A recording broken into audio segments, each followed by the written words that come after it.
Assalamualaikum warahmatullahi wabarakatuh. Selamat datang di channel Travelisi, mempersembahkan kisah teladan 25 nabi, kisah penuh hikmah yang akan membawa kita lebih dekat mengenal para utusan Allah. Resapi dan ambil pelajaran dari perjalanan hidup para nabi yang penuh inspirasi. Selamat mendengarkan. Idris yang kutu buku. Idris lahir di Munaf, sebuah daerah di Mesir. Sejak kecil, Idris belajar agama dari Nabi Syeds, putra Nabi Adam. Nabi Syeds mengajarkan Idris membaca Sohifah. Idris sendiri adalah cicit dari Nabi Adam. Idris kecil mempelajari Sohifah dengan tekun.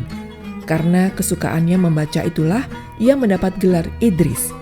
Beliau belajar membaca menulis tanpa mengenal waktu dan tempat. Beliau menjadi nabi pertama yang menulis dengan pena. Seperti halnya Nabi Adam dan Nabi Syeds, Nabi Idris juga menerima wahyu Allah melalui malaikat Jibril. Beliau diutus berdakwah kepada umat keturunan Qabil. Umat ini telah bersikap durhaka kepada Allah. Mereka menimbulkan berbagai bencana dan kerusakan di muka bumi. Oleh Nabi Idris, orang-orang ini diajak sholat, puasa, dan bersedekah. Tapi keturunan Qabil tak mau mendengar ajakan menuju kebaikan itu. Mereka malah menghina dan mengejek Nabi Idris. "Hidup kami sudah enak, senang dan serba cukup. Kenapa engkau mengganggu kami?" tanya beberapa orang penting dari kaum itu. "Ajaranmu aneh, kami tak membutuhkannya," sahut yang lain. "Lebih baik engkau hidup sendiri bersama Tuhanmu." Selama puluhan tahun berdakwah, hanya beberapa gelintir orang yang mau mengikuti ajaran Nabi Idris. Sebagian besar orang lebih suka mengikuti hawa nafsunya sendiri. Mereka juga senang mengikuti ajaran iblis untuk berbuat sesat. Iblis selalu menghasut orang-orang untuk durhaka kepada Allah. Untuk apa menyembah Allah? Kalian tak pernah kekurangan makanan, kekayaan kalian berlimpah ruah, hidup kalian bahagia. Jadi untuk apa menyembah Allah? Begitu bisik iblis. Karena anak keturunan Qabil semakin menentang ajaran Idris, maka Allah memerintahkan Nabi Idris meninggalkan mereka. Allah akan menurunkan azab kepada umat yang durhaka itu. Nabi Idris diperintahkan membawa pengikutnya yang setia dan mau beriman kepada Allah. Begitu Nabi Idris dan pengikutnya meninggalkan negeri itu, datanglah azab yang dijanjikan Allah. Paceklik merajalela, pertanian gagal, ternak mati. Akhirnya umat yang sesat itu pun mati bergelimpangan karena kelaparan. Sebaliknya, Nabi Idris dan orang-orang beriman yang mengikutinya diselamatkan Allah dari bencana mengerikan itu. Sahabat baru, Israel, malaikat pencabut nyawa, sangat mengagumi kepandaian Nabi Idris. Israel ingin lebih mengenal Nabi Idris, maka diam-diam Israel menyamar sebagai manusia dan bertamu ke rumah Nabi Idris. Kadang-kadang Allah memang mengizinkan para malaikat mengubah dirinya meniru bentuk manusia bila ada tugas penting yang harus dilaksanakan. "Assalamualaikum," malaikat Israel memberi salam sambil mengetuk pintu. "Waalaikumsalam warahmatullahi wabarakatuh," jawab Nabi Idris. "Silakan masuk," sabda Nabi ramah. "Siapakah Anda dan ada perlu apa datang kemari?" Israel menyampaikan maksudnya untuk berkenalan dengan Nabi Idris sebagai utusan Allah. Akhirnya Nabi Idris mengajak Israel menginap di rumahnya. Di rumah Nabi Idris, keduanya asik beribadah. Mereka tidak banyak bicara, melainkan terus beribadah. Ketika tiba waktu makan, Nabi Idris mempersilakan tamunya makan. Tamunya menolak. "Silakan Tuan makan sendiri. Saya ingin melanjutkan ibadah saya kepada Allah," jawabnya. Setelah makan, Nabi Idris melanjutkan ibadah bersama tamunya sampai tiba waktu tidur. "Silakan Tuan tidur di sini," Nabi Idris menunjukkan tempat tidur tamunya. "Silakan Tuan tidur dulu. Saya masih ingin melanjutkan ibadah saya," jawab sang tamu tanpa menunjukkan rasa lelah. Keesokan harinya, kejadian yang sama berulang.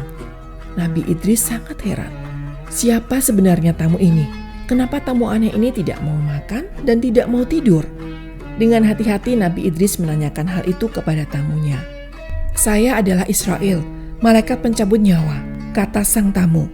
Idris sangat kaget. "Jadi Tuhan datang untuk mencabut nyawa saya?" tanya Nabi Idris. Israel menggeleng lalu menjelaskan keinginannya mengenal Nabi Idris lebih jauh. Barulah Nabi Idris sadar bahwa memang begitulah kehidupan malaikat. Dan para malaikat memang suka mendekati orang-orang yang beriman. Bila orang beriman sedang sholat, berdoa, atau melakukan amal soleh, banyak malaikat yang mengerumuninya. Sebenarnya saya ingin merasakan bagaimana rasanya jika nyawa seseorang sedang dicabut. Sabda Nabi Idris tiba-tiba. "Permintaan Anda aneh sekali," kata Israel. "Selama ini manusia justru takut kalau nyawanya akan dicabut." Idris menjelaskan kepada Israel bahwa pengalamannya akan menjadi bekal dalam berdakwah. Dengan izin Allah, malaikat Israel melakukan apa yang diminta Nabi Idris. Dicabutnya nyawa Nabi Idris, lalu segera dikembalikan lagi.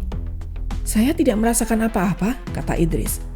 "Karena saya melakukannya dengan lembut, begitulah yang selalu saya lakukan terhadap orang-orang beriman," kata Israel. "Bagaimana dengan orang-orang yang tidak beriman?" tanya Nabi Idris penasaran. "Oh, mereka akan luar biasa kesakitan waktu nyawa mereka dicabut," kata Israel. Nabi Idris ngeri mendengarnya.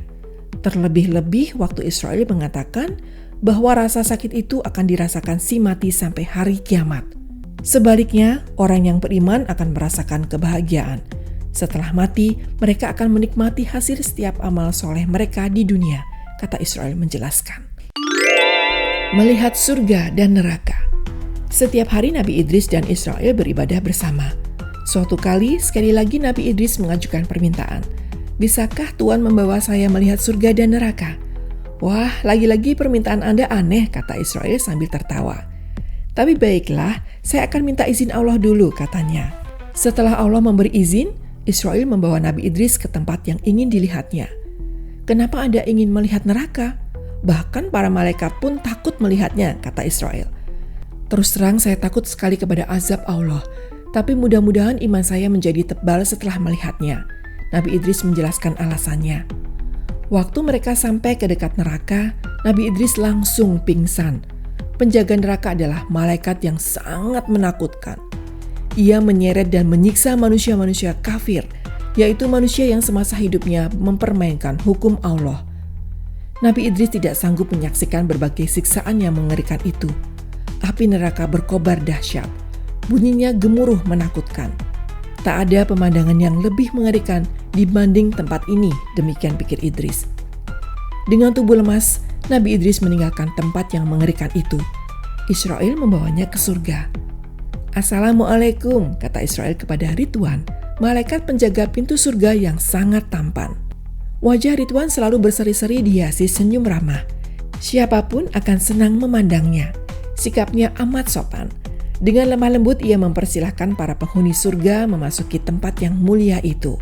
Waktu melihat isi surga, Nabi Idris hampir pingsan karena terpesona. Semua yang ada di dalamnya begitu indah dan menakjubkan. Nabi Idris ternganga tanpa bisa berkata-kata melihat pemandangan di depannya. "Subhanallah, subhanallah, subhanallah," sabda Nabi Idris berulang-ulang. Nabi Idris melihat sungai-sungai yang airnya bening seperti kaca. Di pinggir sungai terdapat pohon-pohon yang batangnya terbuat dari emas dan perak. Ada pula istana-istana pualam bagi penghuni surga. Pohon buah-buahan ada di setiap penjuru. Buahnya segar, ranum, dan harum baunya. Waktu berkeliling di sana, Nabi Idris diiringi para pelayan surga. Mereka adalah para bidadari yang cantik jelita dan anak-anak muda yang amat tampan wajahnya. Mereka bertingkah laku dan bicara dengan sopan. Mendadak Nabi Idris ingin minum air sungai surga. "Bolehkah saya meminumnya? Airnya kelihatan sejuk dan segar sekali." "Silakan minum. Inilah minuman untuk penghuni surga," jawab Israel. Pelayan surga datang membawakan gelas minuman berupa piala yang terbuat dari emas dan perak. Nabi pun minum air surga dengan nikmat. Beliau amat bersyukur bisa menikmati air minum yang begitu segar dan luar biasa enak. Tak pernah terbayangkan olehnya ada minuman selesat itu. "Alhamdulillah, alhamdulillah, alhamdulillah," Nabi Idris mengucapkan syukur berulang-ulang. Setelah puas melihat surga, Israel mengajak Nabi Idris kembali ke bumi. "Saya tak mau keluar dari surga ini. Saya ingin beribadah kepada Allah sampai hari kiamat nanti," kata Idris. "Anda boleh tinggal di sini setelah kiamat nanti. Setelah semua amal ibadah dihisap oleh Allah, baru Anda bisa menghuni surga bersama para nabi dan orang beriman lainnya," kata Israel. Tapi Idris tetap tidak mau kembali ke bumi.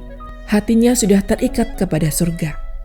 Akhirnya Allah mengaruniakan sebuah tempat yang mulia di langit dan Nabi Idris menjadi satu-satunya nabi yang masuk surga tanpa mengalami kematian. Waktu diangkat ke tempat itu, Idris berusia 82 tahun.